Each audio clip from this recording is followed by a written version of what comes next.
Bob Bianchi and Vinnie Deceglie.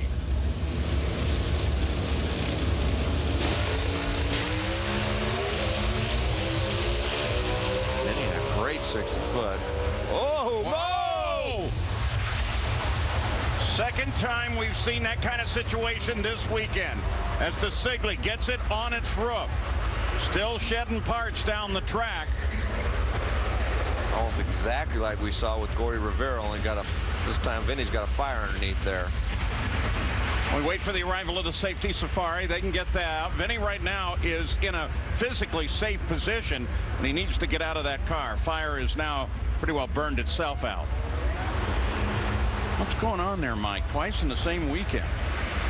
Well, I mean, you know, these pro stock cars don't have a whole lot of downforce out there, and if you get it out of the groove, one tire's in the good rubber, the other one's a little bit loose, it wants to go around and snap pretty quickly without a whole lot of downforce on it. That back end just snaps right around. It's easy to do in a pro stock car, trust me. They're trying to get Vinnie out. He wants to get out too. Let me tell you something. Something's on fire. You definitely want to get out of there, even if it's just a small fire. I can attest to that, because you don't know what's going to happen, and your first instinct is just get away from it. Well, they help him to his feet. They continue to help him, but it appears that he's going to be okay. There's some parts that were down on the track, one of the front wheels. 975 and 60 foot, but look, it moved over towards the wall. One tire's in the good rubber, the other one's in the bad rubber, just like we saw with Gordy Rivera. The car hooks over there. Remember, there's, you know, the springs get a little bit soft out there to let the back end go down to help it push through that air, but because of that, you don't have very much downforce. Basically, it just wanted to drive that car. When it made that little move and he corrected for it, it just shot the car over towards the right into that wall and on its roof.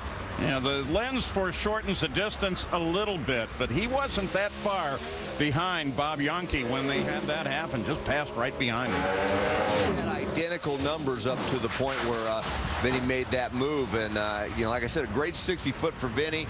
Good numbers to the 8th mile, but then that's when the problem started, just past the 8th mile mark. So Vinnie Deceglie, they got him out of the car. He climbed out feet first, upside down. Fire went out before the crews actually got there, so that was good news. You saw that. I mean, the whole rear tires were just lifted right off the ground, because very little downforce on these pro stock cars. And once it gets to that point, you know, in a fuel car, you can get it much farther rotating around and lift off the throttle, and the downforce will just push the tires down and straighten the car out. Pro stock's not the case. You have to catch it much quicker, and you have to push that clutch in very quickly to catch that. Well, let's go back and look at Gordy Rivera. This was Friday night. It's almost identical. Same thing. Car moves over towards the wall. He's got one tire in the good rubber, one in basically no rubber. Car just rotates around on him because there's no downforce, and you're on your lid. And look at it. He's trying to keep the windshield from coming in on him while he was upside down. Well, very, very expensive qualifying in pro stock. Vinnie Deceglie and Gordy Rivera. Gary Gerald. Well, the mop-up process has now begun. The concern, of course, for Vinnie Deceglie, you saw him get out of the car. He was talking with the safety officials.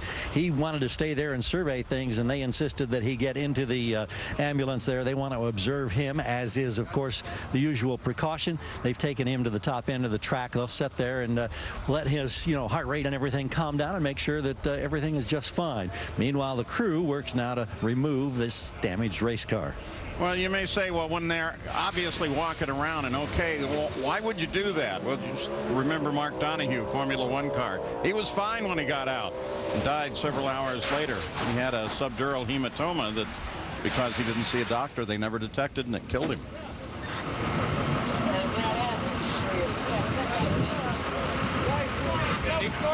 Let's go, come on, let's go, let's go. Listen in now one more time.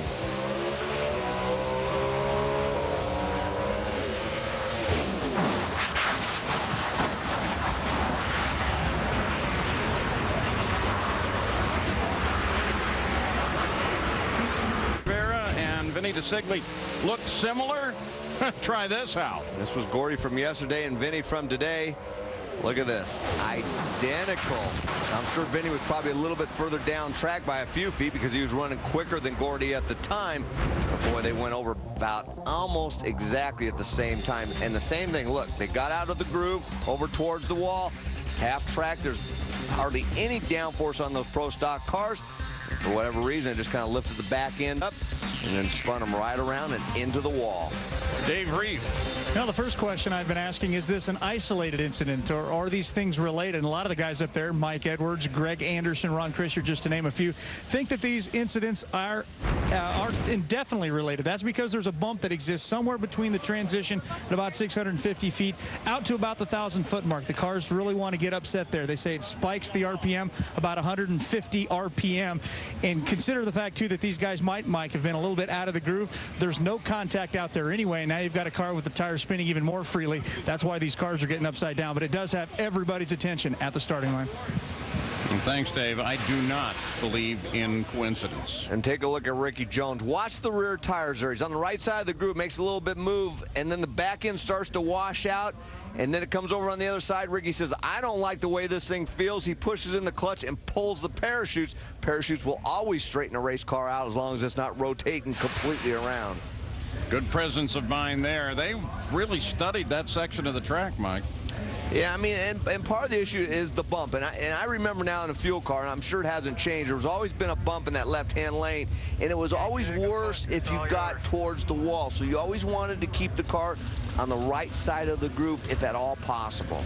Well, Vinnie Deceglie has been checked out by the medical crew and has now been released here. And anytime you get on your head in one of these cars with that much velocity going, first of all, we want to know if you're all right and how you feel. I feel really good. You know, all the safety equipment they put into this year was well worth the, you know, them putting it in.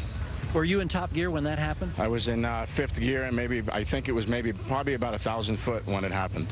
And do you have any idea what caused it to hook? The back end just came up, and all I knew that was up on my roof. Ever been on your head before, Vinnie? First time in 10 years. Whoa.